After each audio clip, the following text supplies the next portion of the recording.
Pour me battre, ces garçons ont carrément versé du soda dans le réservoir de ma moto. Au début, je ne me doutais de rien, et je roulais normalement. Mais après seulement quelques mètres, ma moto est tombée en panne d'un coup, et j'ai été violemment projeté au sol. Le pire, c'est qu'au lieu de m'aider, ils ont sorti leur téléphone, et ont filmé toute la scène. En me voyant dans cet état, ils sont partis en riant, me laissant complètement seul. Quand j'ai ouvert le réservoir, j'ai découvert qu'il était rempli de soda. Pas étonnant que la moto soit hors service, impossible de la redémarrer. Pour trouver du carburant, je me suis rendu dans une décharge abandonnée à proximité. L'endroit était rempli de machines hors d'usage, et j'espérais y trouver un peu d'essence. C'est alors que j'ai aperçu un chien robot, coincé à l'intérieur d'un vieux camion-citerne. En voyant ça, j'ai instinctivement pris la fuite. Mais contre toute attente, ma moto en panne a redémarré toute seule à cet instant. La seconde suivante, le chien robot a jailli du camion, et s'est lancé à ma poursuite. Heureusement, j'ai toujours été doué pour les figures à moto. Grâce au terrain accidenté, j'ai fini par lui échapper. Mais pendant la poursuite, le chien robot est tombé de très haut. À l'impact, son corps s'est presque disloqué. Un tube en acier lui a même transpercé la patte, et l'a cloué au sol. En le voyant souffrir,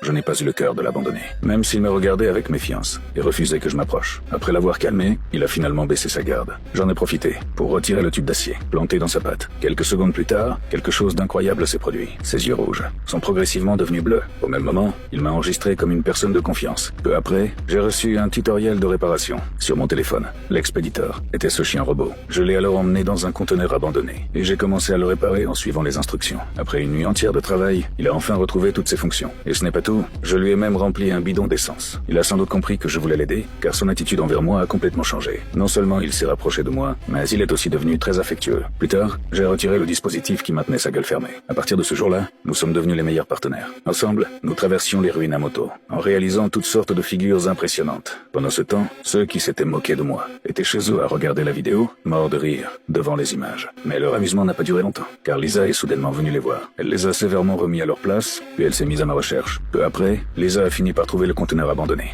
Mais dès que le chien robot l'a aperçu, il s'est immédiatement mis en alerte et a commencé à s'approcher d'elle. Prise de panique, Lisa a tenté de partir en voiture. Malheureusement, le moteur refusait de démarrer. Le chien robot l'a alors prise pour une ennemie et s'apprêtait à l'attaquer. Au moment le plus critique, je suis enfin arrivé. Je lui ai aussitôt expliqué que Lisa était mon amie. Après avoir entendu mes paroles, le chien robot s'est immédiatement arrêté. Ensuite, je lui ai présenté officiellement Lisa et je lui ai proposé de lui caresser doucement la tête. Très vite, ses yeux sont redevenus bleus. Et Lisa, elle aussi, a été ajoutée à sa liste de personnes de confiance.